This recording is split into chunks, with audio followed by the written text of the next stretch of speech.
भारत सहित समस्त विश्व की जनता को श्री कल्कि का तहे दिल से प्रेम और जय श्री महाकाल। श्री कल्कि आशा करते हैं कि उनसे जुड़ने वाले मानव उस पर ब्रह्म परमेश्वर की पूर्व जन्मों में मोक्ष के लिए की गई उन मानवों द्वारा अनन्य भक्ति का प्रतिफल ही है कि अपने पूर्व कर्मों के फलस्वरूप आप श्री कल्कि से जुड़कर सत्युग में जीवित प्रवेश के अधिकारी बनने जा रहे हैं और इस कलयुग के अंत में उस परमेश्वर के विनाशक अवतार महाकाल द्वारा धरती पर अधर्म के नाश की विलक्षण घटना को अपने जीवन में साक्षात देखने के पात्र बन रहे हैं। पिछले युग में राजा सत्यव्रत को श्री हरि ने मत्स्य अवतार में धरती पर प्रलय के बारे में बताया। हिंदू धर्म ग्रंथों में उन्हें मनु के नाम से जाना गया। ईसाई धर्म ग्रंथ बाइबिल में उन्हें आदम के नाम से जाना गया और मुसलमानों के धर्म ग्रंथ कुरान में उन्हें नूह के नाम से जाना गया। धरती पर उस महायुग में भी पाप कलयुग के अंत से पूर्व इतना बढ़ गया था कि उस पर ब्रह्म परमेश्वर को धरती पर अपने महाकाल अवतार से त्रिनेत्र खोलकर जल प्रलय कर धरती के एक भाग को छोड़कर शेष सब नष्ट कर देना पड़ा था। उस समय धरती पर धर्म मात्र 99% ही शेष रह गया था, यानी संपूर्ण धरती में कुछ ही मानव धर्म की राह पर रह गए थे। उनमें मनु, आदम या नूह का परिवार और कुछ महात्मा ऋषि जन ही थे। इन्हीं शेष रहे मानवों से धरती पर वर्तमान मानवों का वंश फैला है।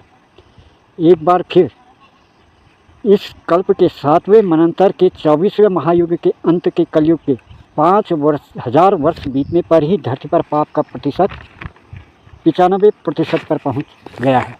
यानी कि 100 मनुष्यों में इस समय 95 मनुष्य पाप और अधर्म की राह पर हैं और यह प्रतिशत आने वाले 23 वर्षों में बढ़कर 98% के करीब होने वाला है। इस कारण इस बार भी श्री महाकाल को धरती पर जल प्लावन का आदेश पर ब्रह्म परमेश्वर द्वारा दिया जा चुका है। एक बार फिर वो पर ब्रह्म परमेश्वर श्री हरि अल्लाह या गॉड को धरती पर अपना अवतार प्रकट करना पड़ा।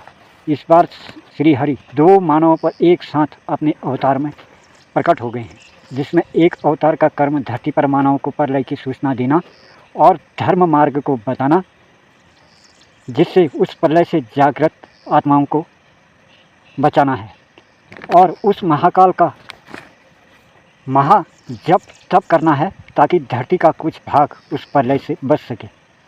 और इसी अवतार की संतान के रूप में श्री हरि दूसरे मानव पर कल्कि का अवतार ले रहे हैं, जो प्रलय के बाद जागृत आत्माओं को बचाकर सत्युग में प्रवेश देकर धर्म की स्थापना धरती पर करेंगे। ये जागृत आत्माएं कौन होंगी जो इस प्रलय में बचेंगी? ये जागृत आत्माएं वही होंगी जो श्री हरि के प्रथम कल्कि अवतार द्वारा बनाए गए विश्व मंदिर में विश्वास कर माँ आदि शक्ति के दर्शन कर एक सत्य वरदान की प्राप्ति करेंगे, चाहे वो किसी भी देश धर्म के मानव हों, चाहे वो पापी हों या पुण्यात्मा। श्री हरि के कल्कि अवतार द्वारा बनाया गया यह विश्व मंदिर ही प्रलय से बचकर परमेश्वर के राज्य सत्युग में जीवित प्रवेश का मार्ग होगा। इस विश्व मंदिर के दर्शन किसी भी तरह करके कल्कि से जुड़ने वाला हर मानव परमेश्वर के राज्य सत्युग में प्रवेश का अधिकारी बन जाएगा। एक बार श्री कल्कि से जुड़ने के बाद आने वाले 23 वर्षों में सन 2025 से 2047 तक उस मानव का संपूर्ण जीवन स्वतः ही धर्ममय हो जाएगा। वह अपने सारे पापों से मुक्त होकर उस परमेश्वर के शरणागत हो प्रलय से बचकर सतयुग में जीवित प्रवेश कर मोक्ष को प्राप्त कर लेगा और मृत्यु के बाद जन्म मरण के चक्र से छूटकर परम ब्रह्म परम पिता परमेश्वर के लोक में अनादि व अनंत युगों तक वास करेगा।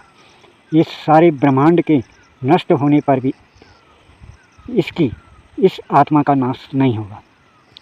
वो पर ब्रह्म परमेश्वर के लोक में उस अनादि परमेश्वर के सेवा में अनादि समय तक लीन रहेगा।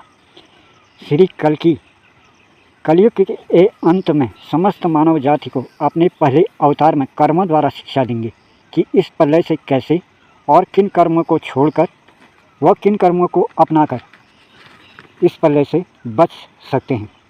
वो स्वयं इस अवतार में उन कर्मों को भी अपने जीवन में करेंगे जिन्हें इस युग में पापी मानव कर रहे हैं, पर यह कर्मों में वो आसक्त नहीं होंगे। छोटी ही उम्र में, मात्र 27 वर्ष की उम्र में, सारे पाप कर्मों को विश्व मंदिर के निर्माण के बाद तप शुरू करते ही वो त्याग देंगे और उन सत्कर्मों को अपने जीवन चरित्र में ले आएंगे जिनसे मानव सतयुग में जीवित प्रवेश कर पाएगा। ईश्वर, अल्लाह या गॉड की भक्ति कैसे करें, इसका भी उदाहरण वह उनकी तप में वह मानवों को देंगे।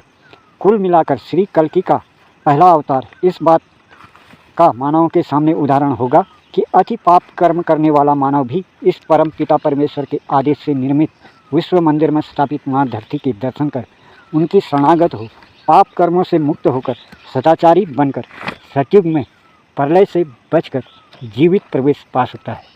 यही उस पहले अवतार का कर्म होगा जो प्रलय के बाद सतयुग में अपने देह का त्याग कर निर्वाण पाएंगे और मोक्ष को प्राप्त हो वैकुंठ लोक चले जाएंगे। हरिओम तत्सत।